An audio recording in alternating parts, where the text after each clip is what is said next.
Can you tell me what a woman tastes like? The unexpected proposal rang out in the dust-laden saloon, leaving Celeste frozen in place. A black woman long accustomed to mockery, rejection, and jeers now stood before a strange request from Asher Boone, a wealthy man marked by a cruel illness, desperate for a home before time closed in. Celeste clenched her hands, her heart pounding fast, torn between anger and bewilderment, while his eyes held a plea stripped of jest, raw with urgency. In that moment, with the saloon's clamor fading to a hush, one quiet question burned within. Was this only a madman's proposal, or the door of fate opening for them both? In 1886, the iron train roared across the prairie, its wheels grinding out a heavy rhythm on the rails. Inside the cramped third-class car, with its hard wooden benches and air thick with sweat, tobacco, and coal dust, a black woman sat quietly by the window. Celeste Ward, 34, clutched a faded cloth bag on her lap, her eyes fixed on the barren grasslands stretching endless beneath a gray sky. She chose silence, yet her presence alone unsettled the car. "Bad luck! This car's cursed now!" A woman's voice rang loud enough for all to hear. A young fellow whistled, "If the train jumps the track, we'll know why." Dry laughter followed. Boots thumped on the floor in mocking rhythm, as if the crowd had found a new sport. Celeste sat straight, lips pressed tight, but her face burned, old wounds stirring. In Iowa, she'd once been thrown out of a diner for nothing but her skin. Years as a seamstress had brought whispers behind her back, black as coal, who'd marry that? And now, riding west to a new land, prejudice clung to her like a shadow. A baby across the aisle began to wail.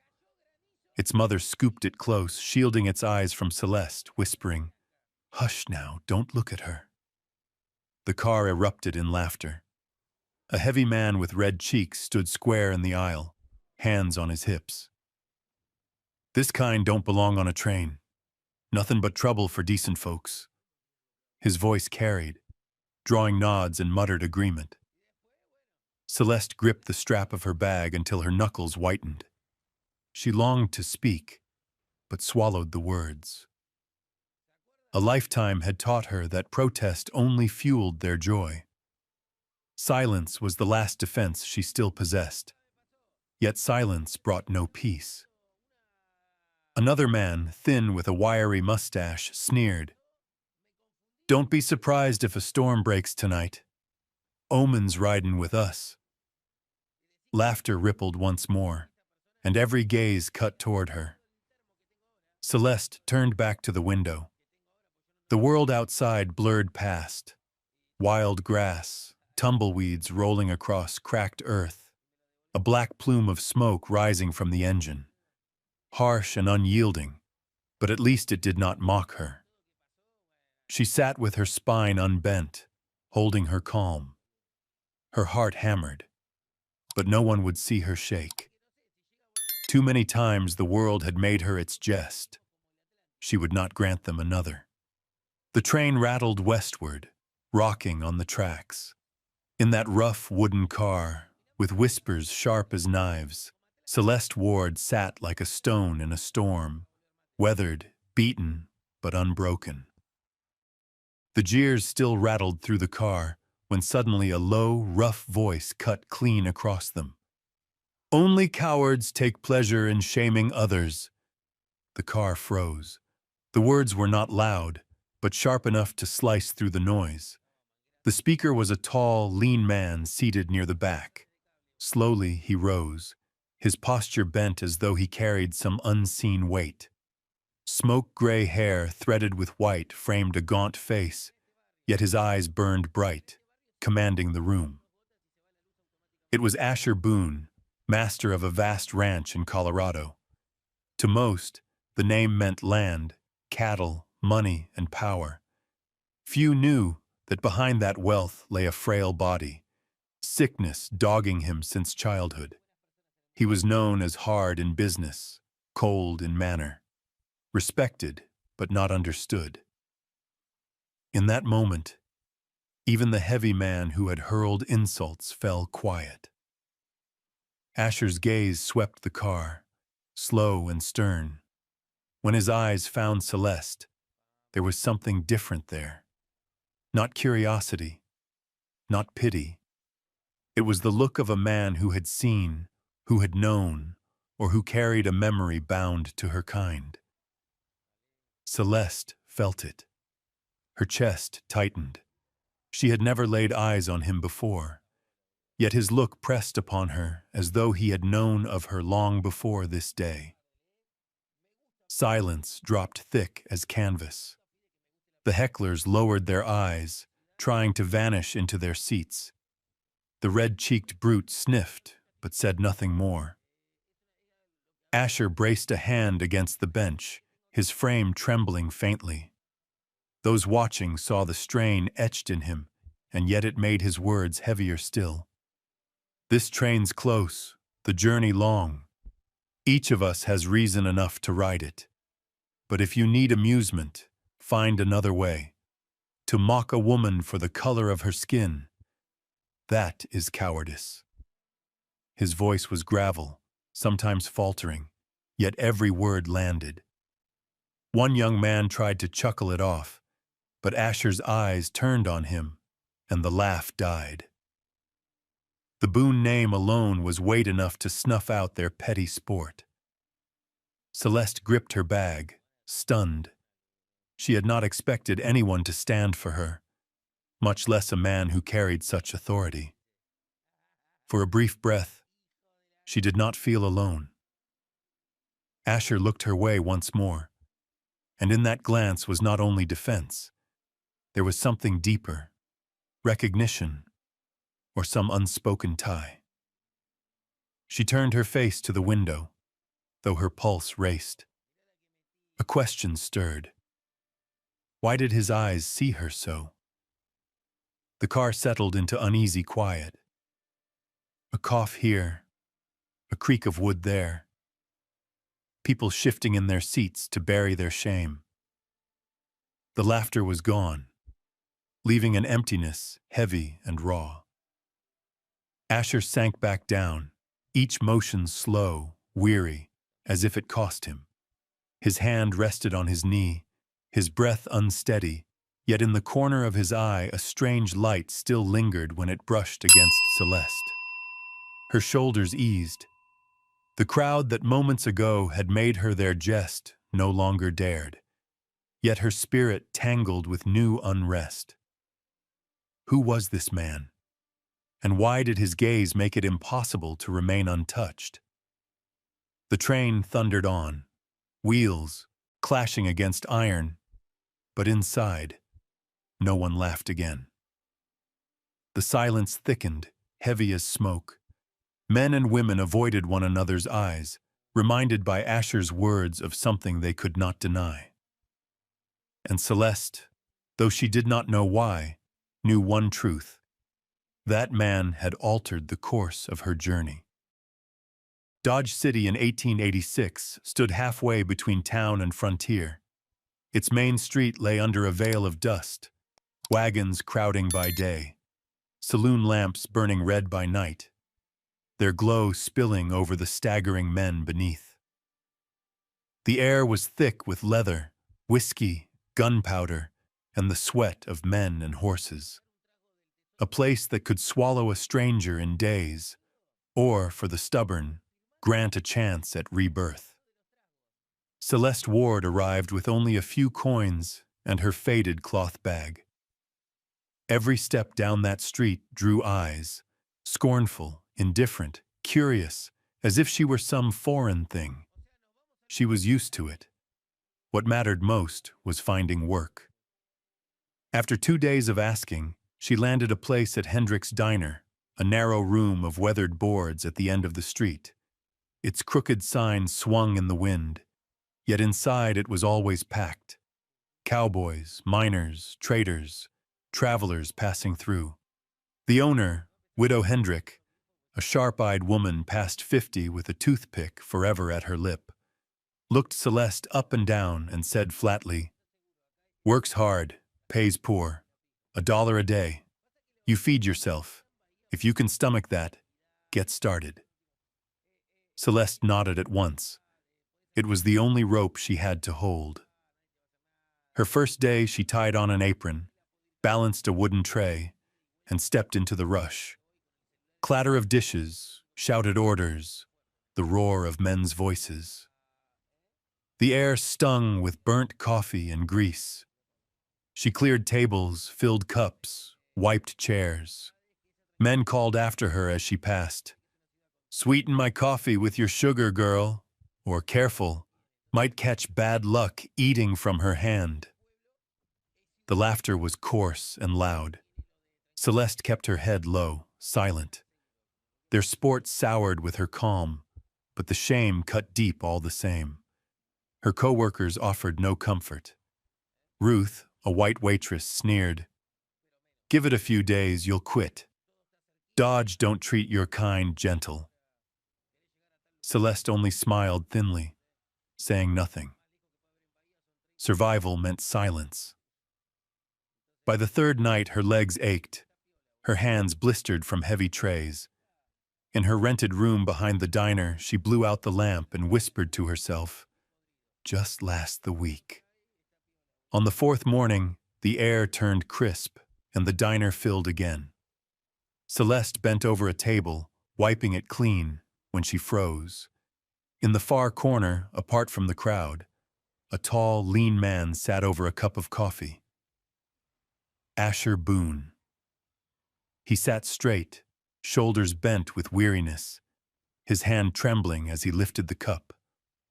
Gray hair fell across his brow, his face drawn and hollow. His dark coat carried dust, his eyes shadowed with sleepless nights. Celeste's pulse leapt. The train came rushing back, the voice that silenced a car full of scorn, the gaze that had settled on her as if it already knew. She turned away quick, cloth pressing to the table, but when she stole a glance, his eyes met hers. Gray, steady, unreadable. Not pity, not curiosity, recognition. She ducked her head, but her chest raced. Around them the diner roared with noise, yet the corner where he sat seemed hushed, apart. He did not call for more. He only sipped slow, his hand shaking so that drops fell dark on the wood. None noticed but Celeste, who saw every one. Between orders and laughter, she felt his eyes on her each time she passed, not invasive, not rushed, only present. Impossible to ignore. Near noon, as the crowd thinned, Asher laid down his coins, drew on his hat, and rose. His tall frame moved slow toward the door. The bell chimed, the door closed. Celeste stood still at the counter, rag clenched tight. Her chest tangled with feelings she could not name, unease, wonder, a trace of fear. They had crossed once on a train bound west, and now, in a dusty Dodge City diner, he had found her again. Some cord unseen was drawing her closer to the orbit of that man, though she did not yet know why. The room filled again. The widow barked orders. New patrons laughed. Celeste turned back to work. But her heart knew this meeting was no accident. A door of fate had opened, and she could not turn away. By noon, the rush had thinned. Hendrick's diner stood quieter, the worn chairs showing cracks in their frames, grease staining the floorboards in dark patches. Celeste wiped tables, willing her nerves to still after the sight of Asher Boone walking out into the sunlit street. She bent for her rag when her eyes caught something beneath the bench he'd left. A dark brown leather wallet, heavy in her hand when she lifted it. Her breath caught. It had to be his. With the room half empty, Widow Hendrick clattering pans in the kitchen, Ruth busy at the window. No one paid her any mind. Celeste looked around, then opened the wallet just enough to be sure. Inside lay crisp bills, folded papers, and an old photograph. Celeste froze. The woman in the picture was black, dressed in a light gown, hair pinned neat, her face strong yet gentle. The depth of her eyes, the curve of her mouth, the shape of her cheekbones, all so like Celeste's, it was as though they shared blood. A chill ran her spine. Why would Asher Boone, a white rancher of wealth, carry such a photograph? And why did that face mirror hers? She snapped the wallet shut, heart racing, but the image seared itself into her mind. Without another thought, she pulled off her apron, slipped through the chairs, and hurried out the door. The midday sun spilled gold over the dusty street. Celeste searched until she saw him. Tall, gaunt, moving slowly along the boardwalk. He carried his hat in one hand, the other pressed to his chest, as though warding off some hidden ache. She ran after him. "Mr. Boone!" He turned. Surprise flickered in his gray eyes when he saw her. Celeste held out the wallet, her voice firm, though edged with breathlessness. "You left this." Asher took it after a pause. His fingers brushed hers, cold, unyielding, and the touch made her shiver. He studied the wallet, then lifted his gaze back to her face. "Thank you," he said, voice hoarse. She nodded, ready to leave when he spoke again. "Miss Ward." The name halted her steps. Her name. How did he know? Celeste stared back, suspicion sharp in her eyes. He did not explain. Instead, he spoke slowly, each word deliberate, weighted. "I would like to buy you supper, as a debt repaid." Celeste's breath caught. Supper. In this town, such a thing would stir whispers loud as thunder. A black woman dining with a white rancher? Gossip would spread faster than prairie fire. The refusal rose to her lips, yet the photograph returned to her mind, the woman's face so like her own. The words stalled. Asher's gaze held steady, not pressing, but resolute. "Tomorrow," he said, "when your shift is done, I'll wait at the saloon across from the depot." Her heart hammered. Part of her longed to turn away, but another part was already pulled into the unseen cord that tied them. She gave a small nod. "If you wish it." Asher inclined his head in silent thanks and turned down the street, his figure fading into Dodge City's red haze. Celeste stood rooted. In her worn cloth bag, the rag still smelled of grease, but her thoughts churned with the face she had glimpsed in the wallet. A woman too like herself for chance. She did not know the answer, nor dare the question. But she knew one thing. The supper he proposed would not be mere gratitude. It would open a door to secrets she had never dreamed to touch. The next evening, Dodge City sagged under heavy clouds. Dry winds carried red dust along the main street, slipping through the open shutters of the saloon. Celeste had just finished her shift, her hands still sore from heavy trays, when Widow Hendrick barked, "Off you go, girl. Be early tomorrow." She stripped off her apron, splashed water over her face out back, then crossed the street. Her heart pounded as her eyes found the Pine Saloon, a small, weathered building with a sign swinging hard in the wind. Asher Boone was already there, seated by the window, apart from the noisy crowd. His long frame bent slightly, still cloaked in his old coat. When he saw her step inside, he nodded once, a flicker of relief breaking across his worn features. Celeste hesitated, then walked to him. No one in the saloon gave notice, or pretended not to, but she knew by morning Dodge would be buzzing. The server brought 2 cups of coffee, a plate of cold meat, and bread. Simple fare, yet the air at the table felt taut as a pulled string. Asher spoke first. "Thank you for coming," Celeste answered softly. "A debt ought to be settled. 1 meal is enough for thanks." A weary smile touched his lips. He stirred his coffee, his hand trembling faintly. "You think it's so simple? I wanted to hear your story.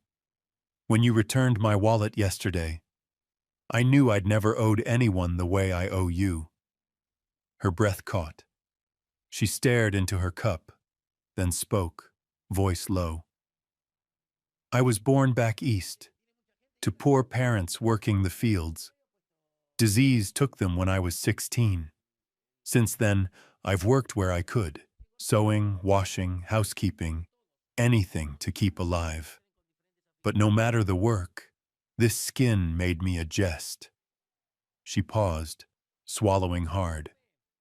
"Once I was thrown out of a diner for sitting at the wrong table. Once I was struck for touching cloth at a market. The women I stitched gowns for called me the shadow in the sewing room. I grew used to being unseen, unwanted." Asher listened without moving, eyes fixed on her. She lifted her gaze, steady though bitter. "I thought my life would stay that way, stitching the hems of wedding dresses I'd never wear, until I boarded that train." Across the table, Asher set his cup down, the clink sharp in the hush. He leaned back, breath heavy. "Your story, it mirrors mine," he said slowly. "I was born frail, weak lungs since boyhood. Each winter laid me down. My father died in a mine accident. My mother raised me on scraps of land. Folks in town used to say, 'That boy won't see 18. But I lived on, weak but alive." He drew a deeper breath, the strain plain in his chest. "I couldn't labor, but I could reckon. I borrowed, invested, built up cattle. Land followed, then money. Yet my health never mended. Wherever I went, I heard the whispers. 'What woman would marry a dying man?' I asked once. She laughed, refused me outright. Since then, I've lived alone. Wealth in my pocket, emptiness in my house." The saloon noise blurred into distance. Horses outside, wagon wheels grinding dirt, men shouting. All faded, leaving the 2 of them suspended in their own circle. Celeste laid a hand on the table, her eyes catching his. "Then we both were left on the edges," she murmured. He nodded, pain and honesty mingling in his gaze. "Yes. You cast aside for your skin, I for my sickness. The world always finds a reason to turn away." Silence came again, but not the heavy kind. It carried a thread of kinship, like 2 rivers meeting after long solitude. Asher tilted his head. His voice softened. "That is why I asked you here. Not only for the wallet, but because I saw another who knows what it is to be refused." Celeste's heart eased. The weariness lightened for the first time in years. In his gray eyes she glimpsed herself, the woman pushed from her seat, the seamstress hiding tears at the stitch, the stranger mocked on a train. A small smile touched her lips, rare since her arrival in this land. "At least tonight, I don't drink alone." Asher's smile came too, the first true one in years. He raised his cup. "Then let us call this a beginning, Celeste Ward." Their cups met with the faintest chime. a quiet sound, yet in both their hearts it echoed longer than any song.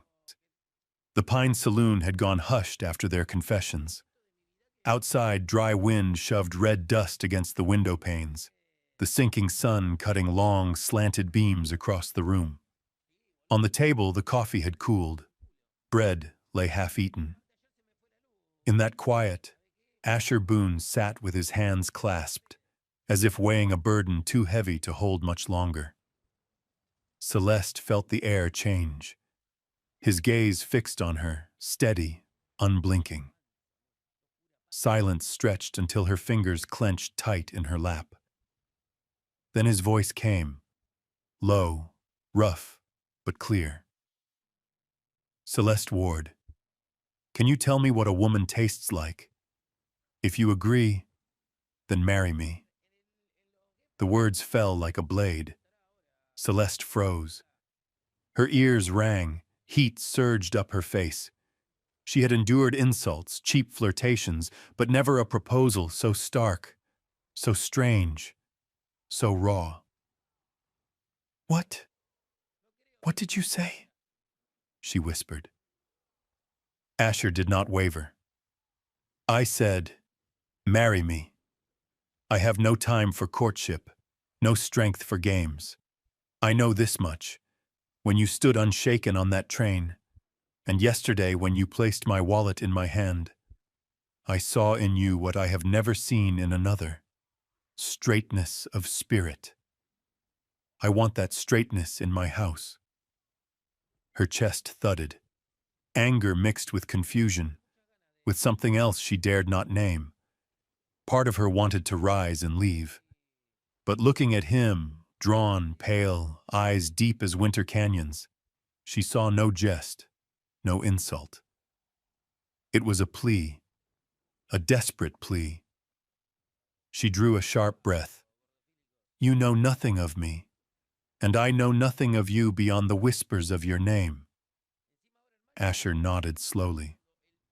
True, but I don't need to know all. 42 years have taught me one thing. Character shows itself in moments.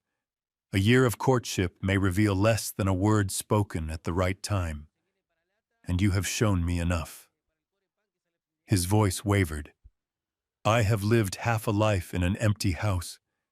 Every morning I wake to silence. Every night I eat alone by a cold fire. I have land, cattle, gold, but I have never had a home, and I will not die in that emptiness. The words struck deep.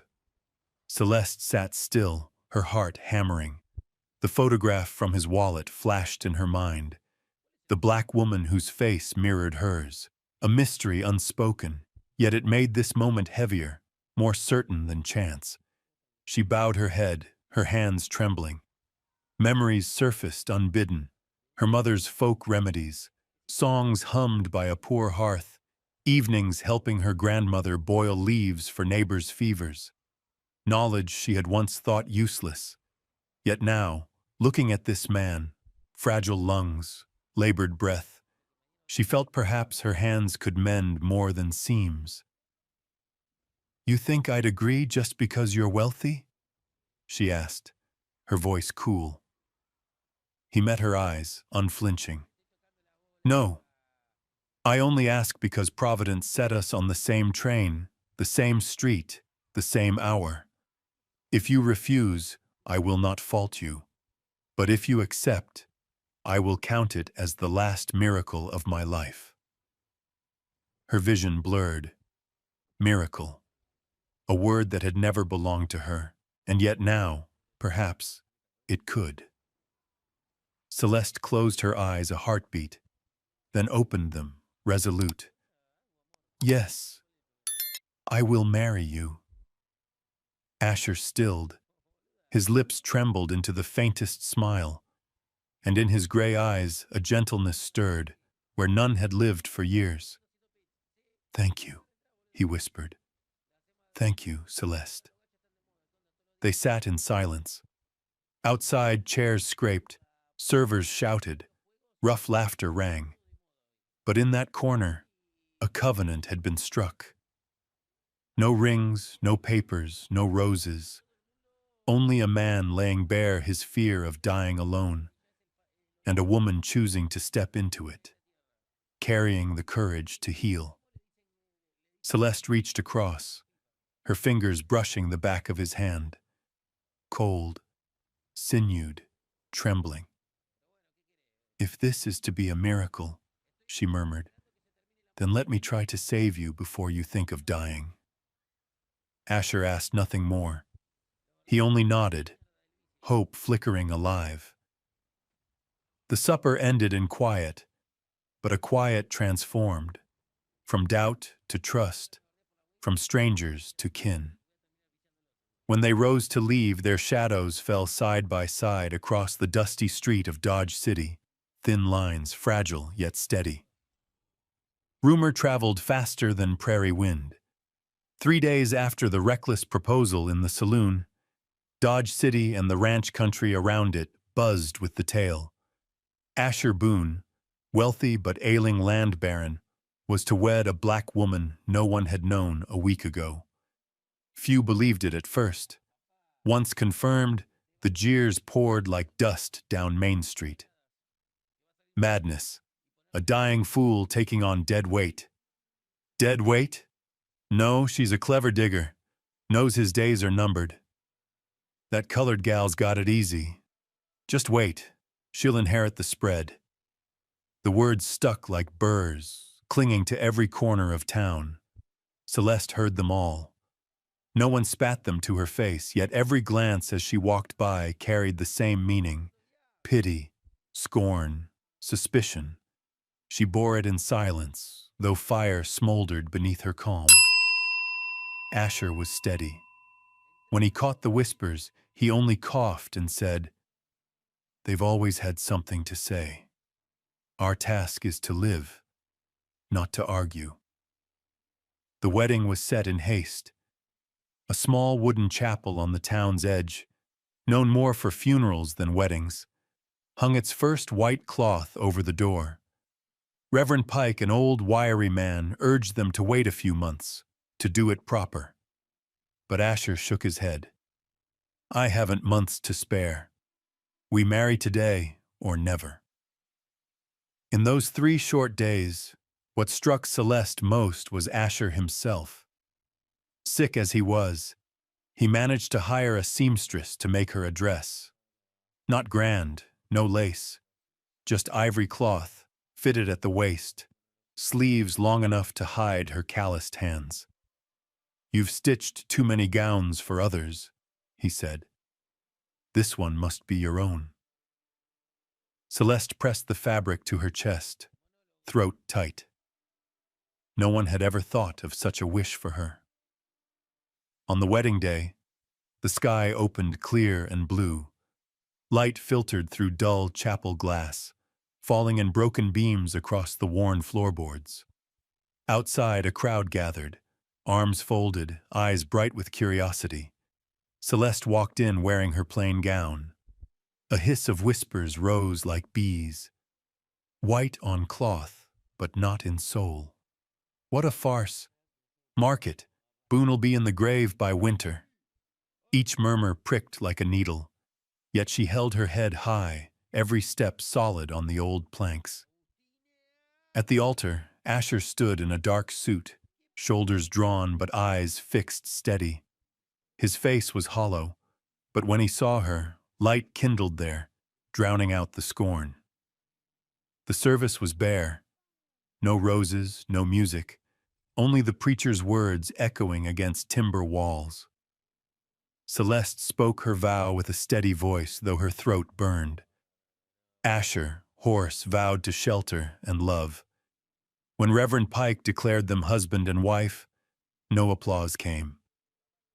Only a strange silence, then mocking whistles from the porch. Asher's hand tightened on hers, cold but firm. "Let them talk," he whispered. "From now on, it's us." They stepped out into stairs that cut like knives. The crowd parted, but eyes stayed sharp. Some women hid, laughter behind their hands, Men shook their heads. Celeste caught one voice sharp as vinegar. A gold digger in a wedding gown. A show for fools. She drew a long breath, keeping her face still, though inside the words burned like flame. Asher helped her into the waiting wagon. The wheels turned, but the laughter followed them down the street. Celeste sat straight, hand resting on her lap, her mind a storm.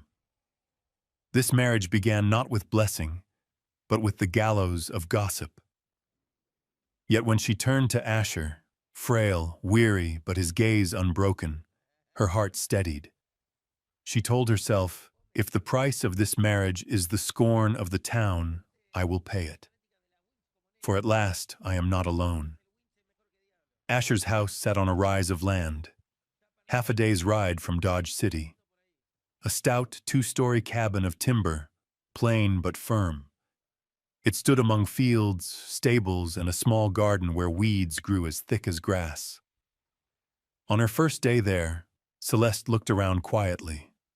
No trace of luxury. Only the neatness of a man long bound to solitary habits. From the first mornings after the wedding, she took on the task no one in town could or would have done, caring for Asher. He woke coughing hard, his face pale, his breath ragged. Celeste brewed honey tea, serving it as if it were no more than a warm drink. At supper, she slipped garlic, a few drops of lemon, hidden in the stew. These recipes she had learned from her mother and grandmother, women who kept life stretched thin with herbs from the hedgerow. At first, Asher noticed nothing. He ate in silence, drank slow. Yet Celeste saw the change. His sleep deeper, his cough easing, color faintly returning to his cheeks. By day, he forced himself outside to inspect the land, to speak with his foreman and hands. He masked his weakness, for he knew in a town like Dodge one whispered word of sickness could bring vultures circling. Celeste knew it too. That was why she kept her jars of dried leaves and pouches of ground roots hidden deep in the kitchen cupboards. Each night, after Asher climbed upstairs, Celeste sat alone at the kitchen table, lamp lit, hands busy measuring herbs and dripping honey into steaming bowls. Her fingers, calloused but nimble, moved as once they had at the sewing bench. Only now every stitch, every spoonful was for him. Day by day, she felt herself changing. No longer the wanderer mocked on a train. She was now a wife fighting for her husband's breath. Whatever venom the town spewed, in this kitchen she had purpose. But secrets cannot hide forever. One night, the prairie wind rattled the shutters, setting the lamp flames dancing. Celeste bent over the stove, straining a broth of roasted onion and sage leaves. Her hands worked quick, her eyes fixed on the pot. Then she heard it, the creak of floorboards behind her. She spun. Asher stood in the doorway, wrapped in a thin robe, face hollow, but eyes bright with something unreadable. "Celeste," he rasped, "what is it you're making?" In his hand was a small jar, its lid already loose, one she had hidden beneath the shelf. Her chest sank. No excuse would hold. She set the spoon down, straightened her back, and answered steady. "Medicine. What I was taught as a child. Leaves, honey, onion, garlic, to help you breathe easier." Asher said nothing. His shadow stretched across the floor, wavering with the lamp's flame. Slowly, he placed the jar on the table, his gaze never leaving her face. "You kept this from me because you feared I'd be angry?" Celeste shook her head, voice low but firm. "No. I hid it because I feared others knowing. If they learn you are sick, they'll come for you before illness does. They'll circle like vultures, claim your land, claw at your wealth. They'll call you a burden, a dying man, and I will lose you before I can try to save you." The kitchen fell still. Only the bubbling pot and the whistle of wind through the cracks broke the silence. Asher stepped forward, slow, and looked long into her eyes. Then, instead of reproach, instead of doubt, he gave a single nod. That nod carried more weight than any vow. He pulled out a chair and sat across from her, laying his trembling hand on the table. "Then from this night, we keep the secret together." Celeste felt her eyes sting. She nodded, clasping his hand tight. In that small kitchen, among jars of herbs and the low simmer of broth, a new trust was forged. No witnesses, no vows spoken aloud. Only two souls resolved to stand against illness and scorn side by side. From that night, Asher asked no questions. He drank whatever she placed before him, ate whatever she seasoned, as if pledging his faith in her care. And Celeste, for the first time in her life, no longer felt alone in the fight to protect love. Rumor was like prairie grass. One spark and it ran wild. A whisper at the market, a murmur in the pews, a sneer at the saloon, and soon the name Celeste Boone burned on every tongue. Folks said she had snatched fortune from death's hand, marrying a man already halfway to the grave. They claimed Asher grew thinner, not from illness, but from the strange bruise she fed him. Some swore they'd seen her gathering leaves by moonlight. Others swore louder she met with outsiders from the south. Each tale dropped like a stone into water, spreading rings until a storm gathered. That storm came one autumn night. The wind cut sharp, carrying smoke and liquor across the prairie. Celeste heard it first. Boots pounding, voices rising. She looked from the upstairs window and saw fire dancing in the dark. A mob, 20 men or more, stumbled forward, drunk on whiskey and rage, waving torches and clubs. Their cries split the night. "Come out, witch! Give Boone back to us! You won't poison him and sit on his gold!" Her heart pounded. Upstairs, Asher slept fitful, worn from the day. If he faced them, even a cough would damn him. Celeste drew her shawl tight, stepped to the door, and opened it wide. The night flared bright with firelight. The crowd stopped at the sight of her, slender, straight-backed on the porch. The wind whipped her dress, cast fire glow across her weathered face, making her a figure both proud and alone. Bannon Quaid, a ruddy-faced trader half drunk, stepped forward. "Celeste Boone, we know what you've been about. He wastes away while you meddle with foul herbs. The whole town's seen it. You're killing him." A roar followed, clubs raised, faces hot with liquor and self-righteousness. Celeste did not step back. She gripped the railing, her voice ringing against the wind. "If tending a sick man is a crime, then name me guilty." The words cut through the rabble, stilling them for a breath. She swept her gaze across them. "You see me boil broth, gather honey, garlic, onions, and you call it poison. But those very things have eased his breath, stilled his cough, let him sleep. You don't hear his chest rattle at midnight. You don't wipe cold sweat from his brow. You only stand outside and throw stones." Murmurs rippled, some men dropping their eyes. Yet Bannon pressed on, his tone sharp. "Pretty words can't hide the truth. Boone grows weaker each day. What proof have you he isn't dying by your hand?" Celeste's grip tightened, her eyes blazing brighter than their torches. "Proof? Proof is his life still in him. If I sought his death, he'd be gone already. He breathes because of what I've done. And if you think a wife would rise each dawn and sit by the fire each night just to kill her husband, then you know nothing of loyalty." The muttering grew uneasy, a few jeers faltering, but liquor and spite still fueled them.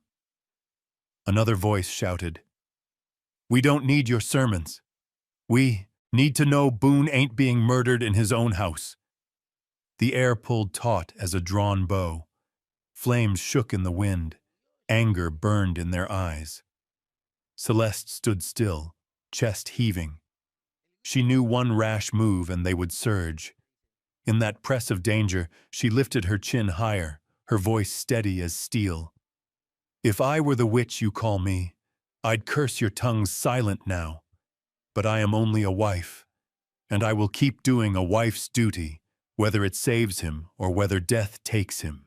You can burn this house to ashes, but you won't lay a charge at my feet." The hush that followed was sharp, broken only by the hiss of fire and the beating of her own heart.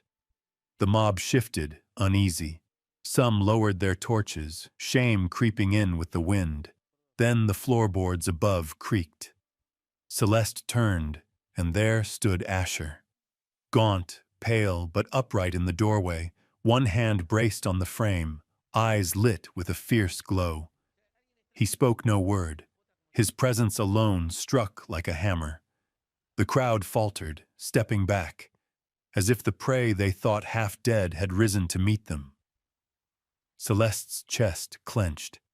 He should not be there. Yet only he could scatter their fury. And in that moment, the night of torches turned toward a reckoning none of them would forget. The autumn night pressed heavy around the house on the hill.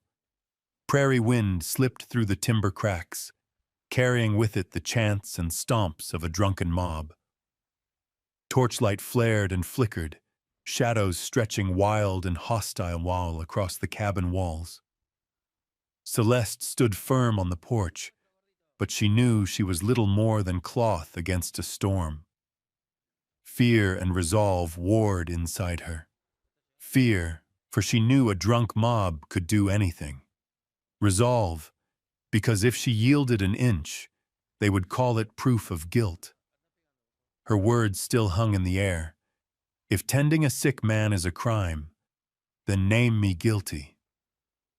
Yet the crowd would not hear it. Their fists gripped clubs tighter, their eyes hungry for someone to blame. Then came the sound of footsteps, slow, weighted, across the floorboards behind her. Celeste turned, her chest tightening. Asher Boone stood in the doorway, cloaked in a thin robe, gaunt, pale but straight-backed. His eyes burned through the firelight. For a heartbeat, the mob stilled. His presence alone cut their frenzy short. Celeste started toward him, meaning to hold him back, but he raised one trembling hand. That small gesture held her still. He drew a breath, rough but steady, and spoke. His voice rasped with weakness, yet each word struck like a hammer. "If I live, it is because of my wife. If I die, it will be by this sickness, not by her hand." The silence that followed was absolute. Even the crickets could be heard in the fields beyond. Torches dipped lower, some faces turned away. Celeste's throat ached. Each breath cost him dearly, yet in his eyes burned the cold clarity of a man who had outlasted whispers all his life. He pressed on, slower now, pouring the last of his strength into each word. "You see me wasting, and think your tales are true. But you do not know who kept me breathing these last 2 years. When pain crushed my chest, who stayed awake through the night? When death drew close, whose hand held me here? Not one of you. It was Celeste." The words cracked the mob's fury. Shame stirred among them. The noise thinned. They looked from face to face, then back to the frail man standing tall before them, not a victim poisoned, but a husband defended. Then another figure stepped forward from the crowd. Raymond Boone, Asher's cousin. Firelight caught his face, slick with greed. He had no need to speak. His presence told enough. Eyes turned toward him, suspicion sharpening, pieces falling into place. Asher fixed Raymond with a gaze like iron gone cold. His voice cut through the dark, quiet but sharp as a blade. "You want to know who spread the lies? There. He did." A murmur surged through the crowd. No one came to Raymond's defense. His mouth opened, but excuses drowned in the weight of their stares. Torches wavered. Some dropped into the dirt, sputtering out. Asher's hand found Celeste's, squeezing weak but sure. He spoke one last time, voice trembling but clear. "You wanted justice. Here, it is. The man who sowed hate stands before you. My wife. She is the reason I still draw breath." A cough racked him, shoulders shaking, yet his eyes never broke from the crowd. And the storm broke. One by one, men stumbled back into the dark, muttering low, torches falling dim. No apologies, only retreat. Raymond lingered, his face flushed, before turning away, swallowed by the night. Celeste wrapped her arm around Asher, guiding him inside. On the porch, only ash remained, the stench of smoke curling into the wind.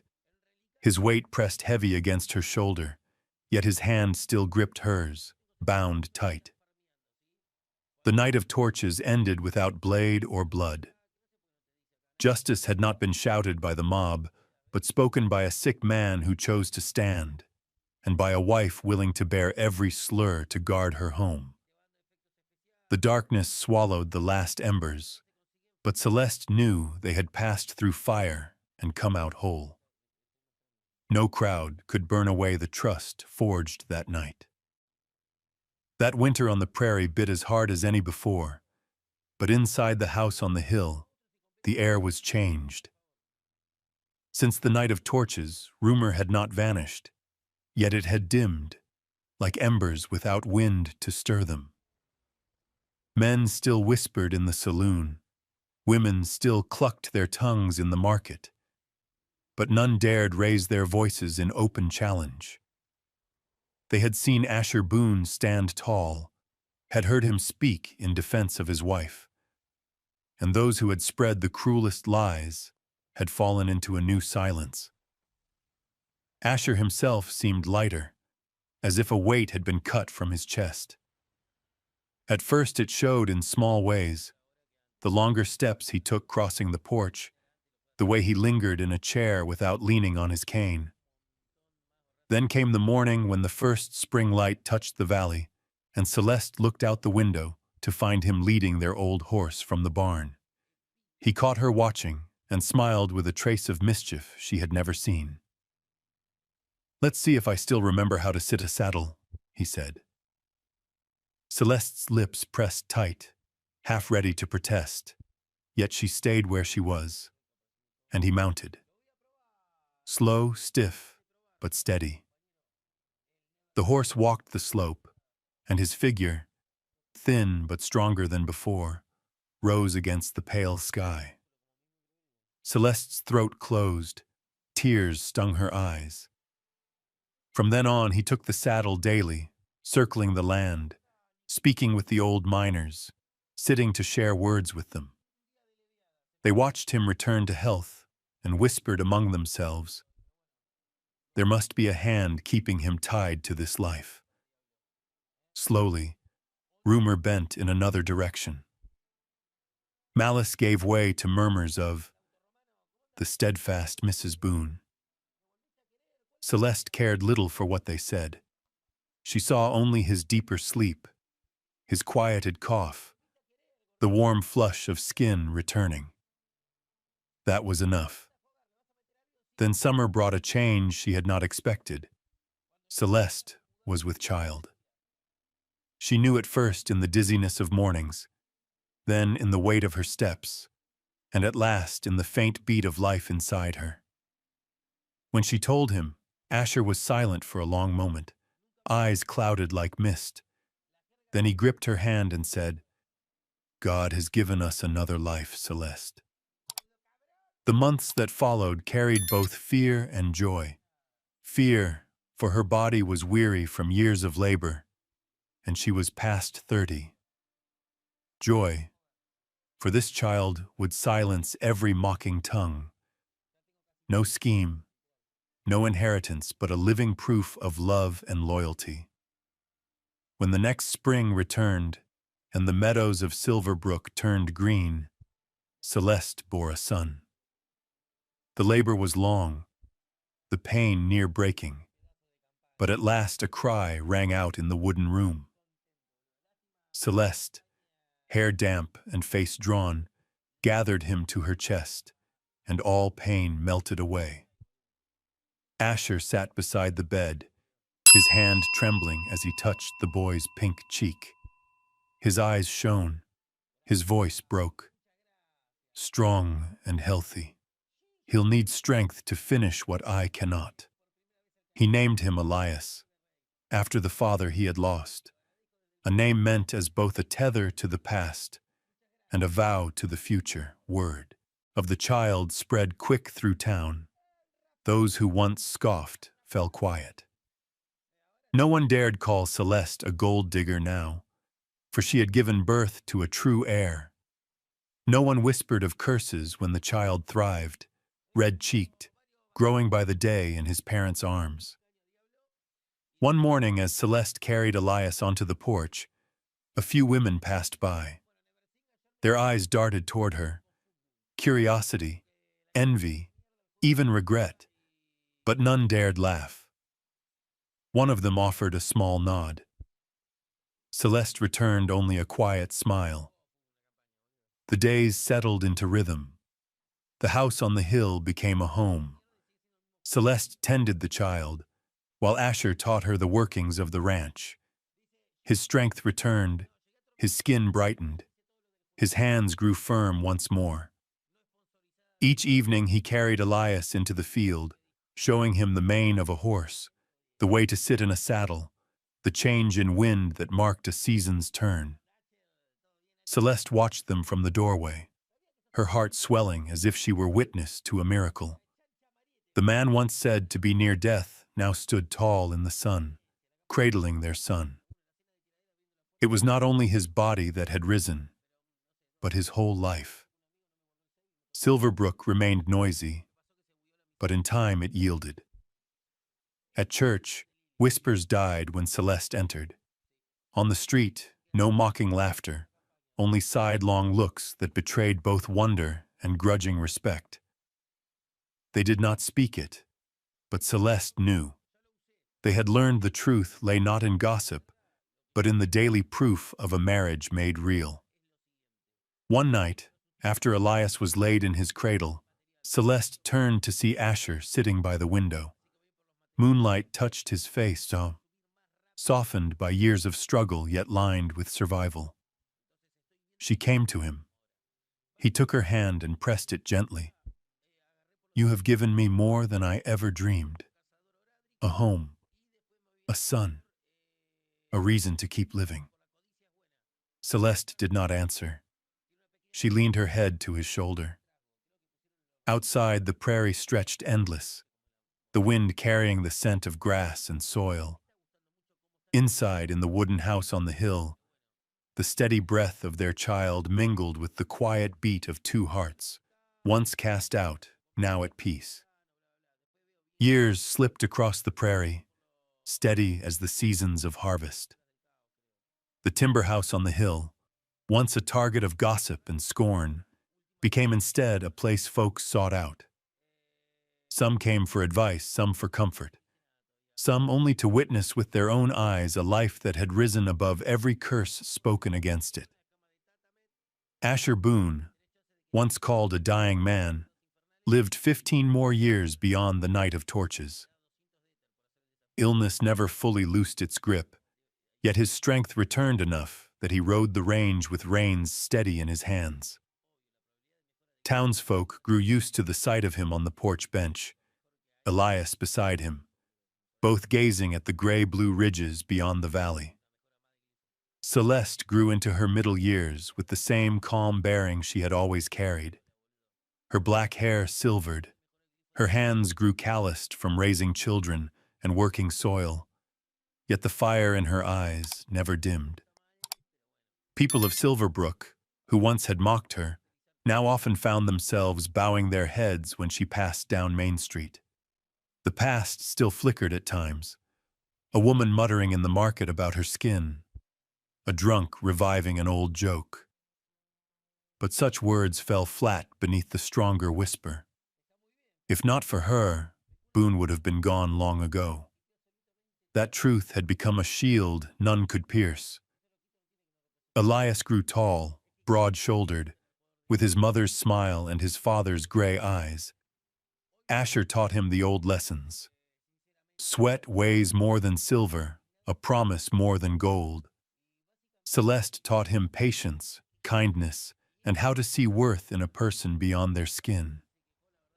He grew up in the care of two who had once been outcasts, and so he learned what fairness meant. But time spares no one. One harsh winter, Asher sickened again. The cough returned, deeper than before, keeping him in bed.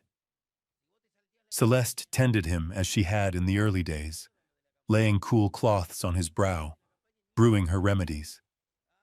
Elias, now a young man, fretted at the bedside until his mother told him quietly, "Your father once walked out of darkness. All we can do now is stay beside him." One morning, with the sun cresting over the mountains, light spilled into the wooden room. Asher clasped Celeste's hand tight. Once trembling with the strain of illness, it now felt only frail. His voice was thin as wind. "I've lived longer than anyone ever believed. All of it, Celeste, because of you." Her tears fell, though she smiled. She whispered, "You owe me nothing. You gave me a home, a child, a reason to believe in myself." He looked at her a long while, then closed his eyes.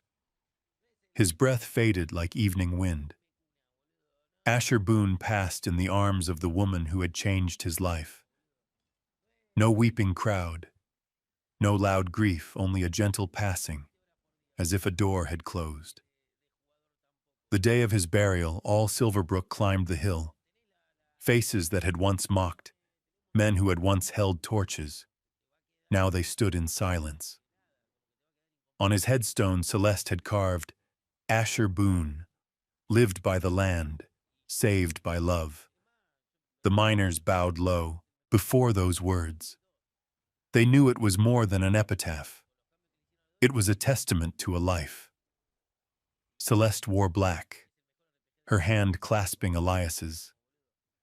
She did not wail. Her eyes brimmed with tears, but her face was calm. Beside her, Elias swore to himself that the inheritance his father left was not land or cattle, but honesty and loyalty.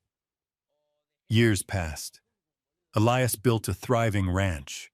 In Silverbrook, stories of his parents endured. Folks told their children of the torch-lit night on the hill, when a sick man stood for his wife. They told of the black woman once called a curse, who bore a son, raised him strong, and turned rumor into dust. And they remembered the stone etched with love. Sometimes whispers returned about mysteries never solved, the way Asher had looked at Celeste that first day, as if he already knew her, or the photograph of a black woman found in his wallet. Her face never explained. Yet no one pressed. Such questions drifted like smoke, leaving only the sense of fate and bonds the heart knows, but lips need not name. Celeste lived many years beyond him. White-haired, she sat on the porch, watching the prairie with children and grandchildren gathered close. Townsfolk who passed lifted their hats. They no longer whispered. They greeted with respect. They knew this woman was not simply Boone's widow. She was proof that loyalty and love could alter a destiny. And so the story closed, not with gunfire, not with tragedy, but with a quiet legacy. It was not written in deeds of land, nor in silver locked away, but in the steady eyes of a wife, in the footsteps of a son who carried forward, and in the softened voices of a town that at last had learned. There are loves that rise above all rumor. For Celeste, that was enough. In Silverbrook, her presence became part of the land itself. When she passed through town, folks no longer whispered. They tipped their hats, greeted her with respect, for they knew she was not merely Asher Boone's widow. She was proof that devotion and love could turn fate itself. And so the tale closed. Not in tragedy, not in gunfire, but in quiet legacy. A legacy written not in deeds of land, nor in silver hoarded away, but in the steady eyes of a wife who had stood her ground, in the hands of a son who kept faith, and in the softened voices of a town that finally learned. There are loves that rise above all rumor. For Celeste, that was enough. Love was not measured by age, nor color, nor by the clamor of the crowd, but by the persistence of two souls holding fast through storm. Celeste and Asher had not begun with ease, but their ending was warm enough to light a lifetime. On that windy hill, a man once frail was kept alive by devotion, and a woman once called a curse became the inheritance of a land. Love, she had proven, was not measured by skin, or age, or the clamor of the crowd, but by endurance. Two souls choosing to hold on through storm. Celeste and Asher did not begin with ease, but their ending was warm enough to light a life. On that hill where the wind forever blew, a frail man was saved by devotion, and a woman once called a curse became the lasting heritage of a land. Perhaps some of you, those who have walked through more than half a lifetime, will see a trace of your own story in this one. A glance once overlooked, a hand once left untouched. Yet someday you discover that if just one person chooses to stay, everything changes. If this story touched your heart, I invite you to share your thoughts below. Tell us about the moments of love and loyalty you have witnessed or lived yourself. And don't forget to click like and subscribe so we can bring you more of these warm Wild West love stories. For love, as Asher and Celeste proved, always carries the power to heal.